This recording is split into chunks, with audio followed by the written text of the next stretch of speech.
Welcome back to the Agriland Pavilion here at the ploughing site at Ratheniska in County Laois, where we continue our live discussions on stage. I'm joined now by Joe Patton, the Head of Dairy Knowledge Transfer with Teagasc, Mark Collins, a dairy farmer from Tipperary, and of course our own dairy specialist, Brian McDonough.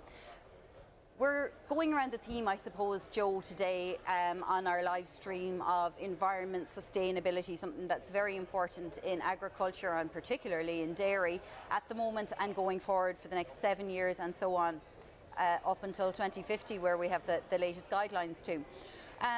What I will say and what I will ask you now, Joe, is in terms of the emissions reductions that have to be made by agriculture, the marginal abatement cost curve, so that's the MAC curve, which Teagasc use as its pathway to get farmers to reduce emissions and so on. I suppose that can only bring them so far. What more now needs to be done by farmers? Okay, Stella, yeah, certainly the MAC has been a good and a very useful tool to outline the point to this point. I think the technologies need up to this point. I think before we talk about where we have to go in the future, though, I think it is important to say that within the MAC itself, there are assumptions around the level of adoption of technologies, and it's important that farmers and the industry as a whole doesn't spend the next year or two waiting around for the new technologies that are being researched now in order to implement what we know already. And I think we've said that consistently in the past, that it is important that while it's tempting in a way to sit waiting to see what next is coming, what's coming next, there are a lot of things we need to be doing now, and they're well versed at this stage, and I'm sure you've heard them all before in terms of fertilizer type, clover, etc., etc. Okay, now where do we go after that is the big question. I suppose that's where your question is. Look, there's and our own director has outlined that in our own policy and our own strategy documents over the last year. There is a huge amount of work ongoing in Teagasc at the moment that's complementing work being done internationally around the carbon question around soils, for example, the genetics question also for beef and for dairy, and also questions. I think a lot of people speak about additives and the question around feed additives, hoping for almost like a silver bullet to come there. There's a lot of work going on in that, obviously, but there are other issues as well in terms of feed quality and feed type. So when you take all of those things together, there's a big challenge out there, obviously. So for the moment, we're saying is we have a lot of work ongoing. We need a bit of time and a bit of patience around that, but don't neglect the fact that we have to implement what we have already, I would say. That's true. I was going to say to you there, with some of the technologies that are already available, I suppose, and the things that already have been developed, they can be implemented now. Is there enough of an uptake of those now? Because what I'm suggesting is the things that will really reduce emissions over the next 7 years are still being worked on to some extent, still being developed. So, we have a lot to do in 7 years. Yeah, well, I wouldn't characterise the things that really will reduce emissions have yet to be brought to the market. The stuff that's already there will reduce emissions, and that's a very important point. And as I say, the implementation of those, like getting usage from, let's say, of any particular technology from maybe 20% up to 30% up to 50%, and then becoming something that just becomes the industry standard is a very important thing. So, like the classic one, obviously, is fertilizer type and clover. Getting large-scale implementation of those will have really, really beneficial effects. You could say, okay, that the level of uptake is relatively, you could say it's low looking at percentages, but remember, we're at this probably for 1,000 days from an advisory point of view, or less, 3 years, 4 years maybe. That's a relatively short time to get people to buy into something on a longer term. But I think this year, with fertilizer price and a lot of talk about fertilizer from all media sources and among discussion groups, those questions are very live now from our clients, and we see much more interest in addressing some of those things. So I'd be pretty confident that once we get to a certain point, a critical mass, I think we will see a big take-off in a lot of those technologies.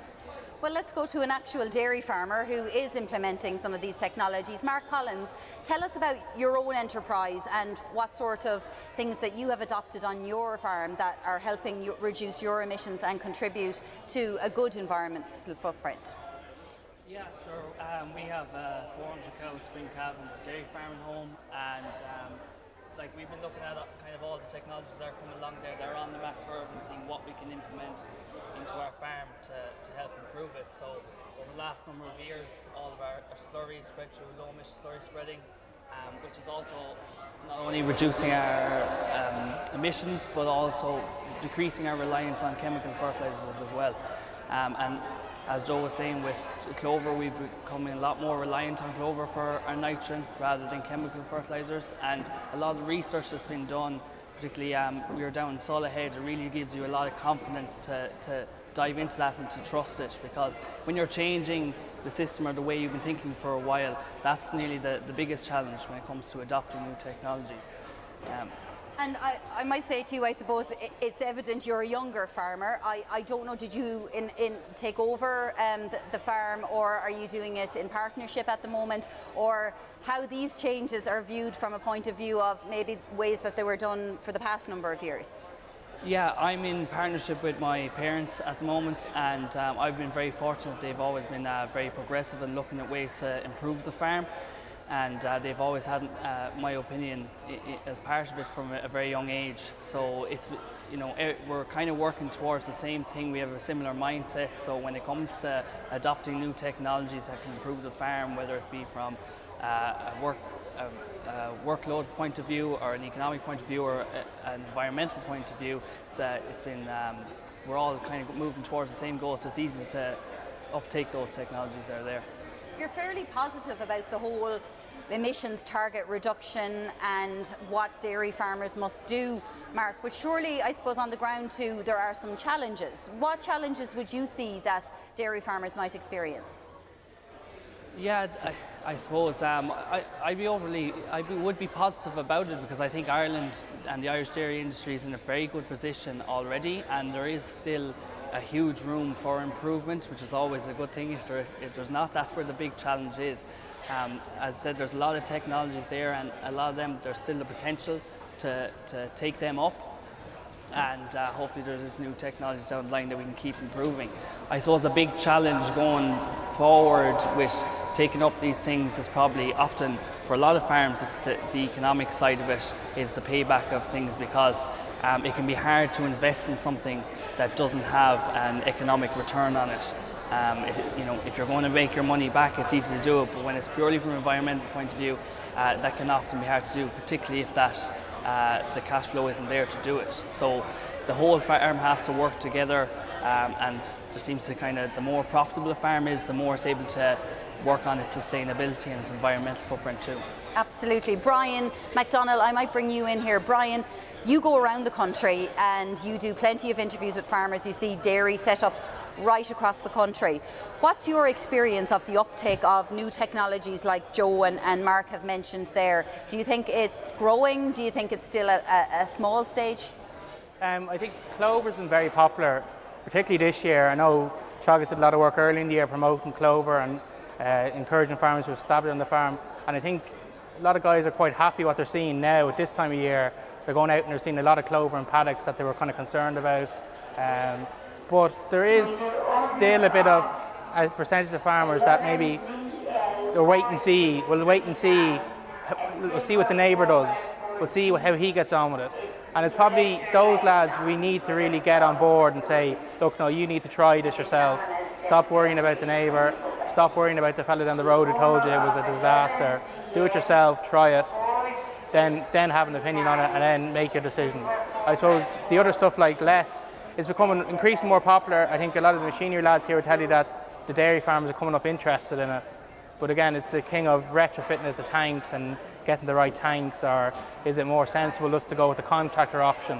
These are all things I suppose dairy farmers need to consider as well. And again, look, they're popular, there's more to do, there's more to get on board, but it is looking positive for the majority of farmers, I think. Joe Patton, would you say that the biggest challenges for your advisors to bring the farmers on board is apprehension about not understanding what's needed, or economics?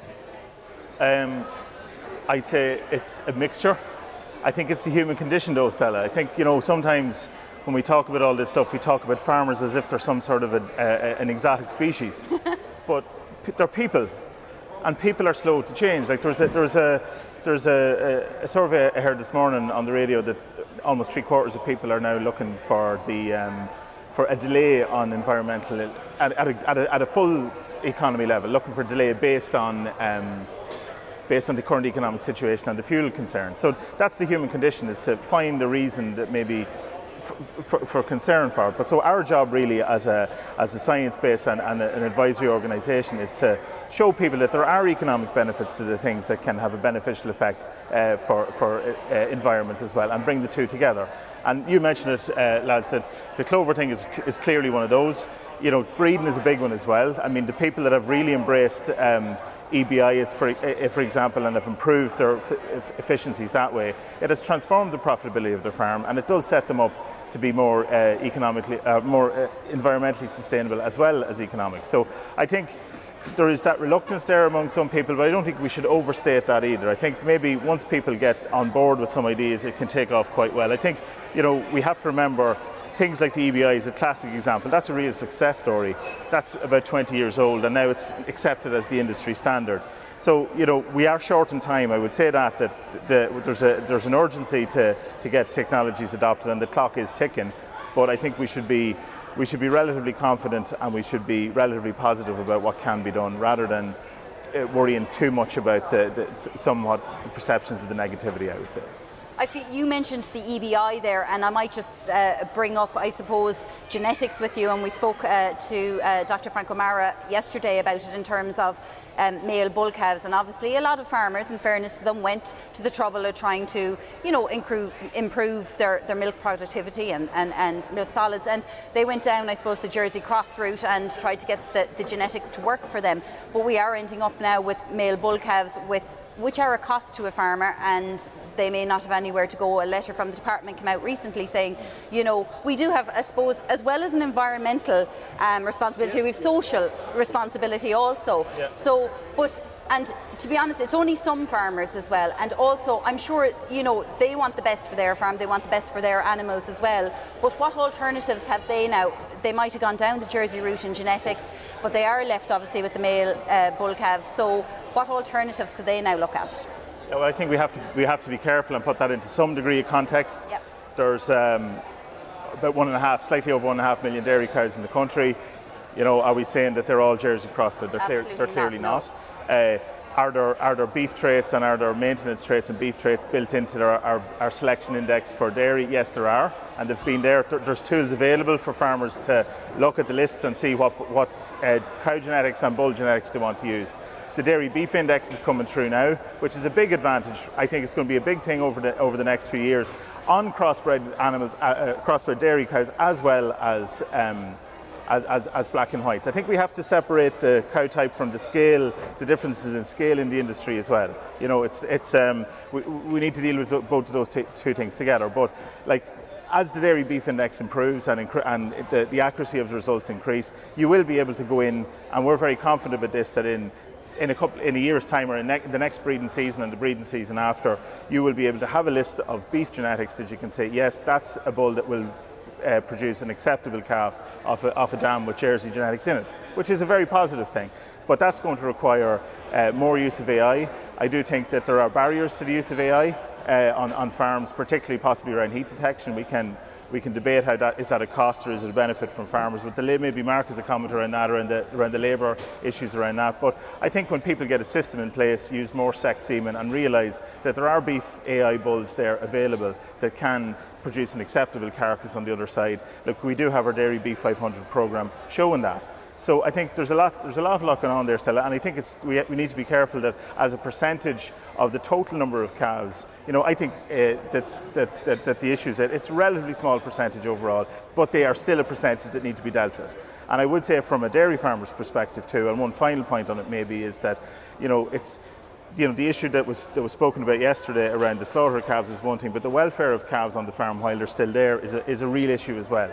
And that has to be addressed, and that's within the power of every dairy farmer, whether they're black and white calves, Jersey crossbred calves or beef calves. They still need to be well fed, well managed, well housed, and I think that's a big issue that we can all work on too. Absolutely. And Mark, you said your own parents are quite progressive. Like, how do you view the AI or breeding, you know, for specific genetics, and I suppose the labour intensity that might involve as well?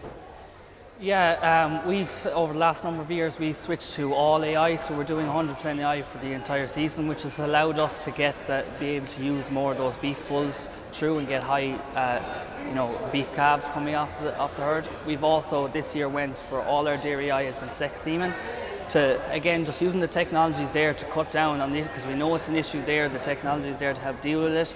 As Joe pointed out, again, it's kind of a supply and demand issue really, rather than a breed issue. If we all milk Charlies, we'd probably still have a problem with the amount of calves coming in such a short space of time. Hopefully, as you alluded to there, on farm, being able to look after the calves as well. For us, it doesn't matter what calf lands on the ground, they're all getting treated the exact same way. And hopefully we'll be able to see, I think an area for lads to improve in is probably looking at facilities for calves. Obviously you're only using for a short periods of the year, so it can kind of fall to the back of the priority list. But hopefully maybe with the new TAMs coming out, there will be funding there to help people invest in more infrastructure for calves. But like as I said, there's a lot of technologies there, the sex semen, so that we can, you're getting a double whammy with sex semen. You're reducing the number of the dairy bull calf, and you're getting more beef calves, but you're also increasing the genetic merit faster in your herd, because you can pick from your better cows to breed your replacement for. And that's a huge thing, talking about the EBI, that going forward from an economic point of view, an environmental point of view, a social point of view, all those three things linked up to make the farm sustainable, and that's really important. Brian, I might just quickly go to you there on the sex semen, I suppose, and the AI. I know you talk regularly to a lot of AI companies. Becoming more popular, is that the way it's going? The AI companies this year, I would say it was extremely popular. I'd say the majority of them said they ran out quite early, so they're planning for more next year. I think it's still kind of new to farmers as well. There's a bit of it still has to be worked out for some fellas, what cows to use it on, when to use it, how to use it. It's not like conventional semen, you have to time it perfectly. A lot of fellas using fixed programs to get it into heifers. But it is a massive technology that will see a huge reduction in the amount of male calves. But as Mark said, it's at a stage of where the facilities on farms for calves probably needs to be addressed in other places. The expansion happened in a lot of herds. Calves were kind of at the bottom of the priority list. There's a new parlour built, there's a new cubicle shed built, but the calves shed needs to be looked at now. I don't think it's fair to say that every farm is the same, but there's a lot of farms where calves are kept in conditions for 2 weeks before they're sold. That wouldn't be ideal. And look, as we all know, healthy calves, healthy conditions, far more profitability for farmers. A fella looking in the market to buy a calf, sees a healthy calf walk in, he's willing to buy it. Joe, finally, I might just go to you. I suppose after the quotas were abolished and there was a dairy expansion in Ireland, and farmers were encouraged to do so and happily did so, people are saying now, well, why, because now the environmental thing is kicking in and saying, oh no, and there's this concern the whole time about a cull on the national herd and so on. However, the demand is there globally for dairy, and it's not getting smaller, it's getting bigger and bigger. And what better place in Ireland than in Ireland, because we have the best dairy in the world. And now I might be a bit biased in saying that, but we have one of the best dairy sectors in the world. We do. I think sometimes as an industry, and a lot of the commentary that goes on about it, I think we need to get out more and see what it's like in other countries as well. I mean, I did a bit of travelling in Europe in the summer just on that particular thing, and the Irish situation, particularly the fact that Irish is a grass-based, I know we're sitting on fake grass here, but real grass, the grass-based system is the kernel of what we're good at. If we align that with good management of nutrients to maintain and improve water quality, we align it with high standards of animal welfare, and we assign it with addressing the emissions question in tandem with other technologies that fit into our grass-based system. We have a dairy industry that can be the envy of the world, really. And I think we should be very confident of it. It doesn't have to be reduced, but I would say one thing. At a national level, the question of targets is one thing, but I think at an individual farm level, it's one thing I would see that this year, for the first time, I would say, in certain parts of the country, maybe you've seen it too, Brian, that some people are starting to question, is the last 10% of the herd worth having? Have we overshot the runway slightly?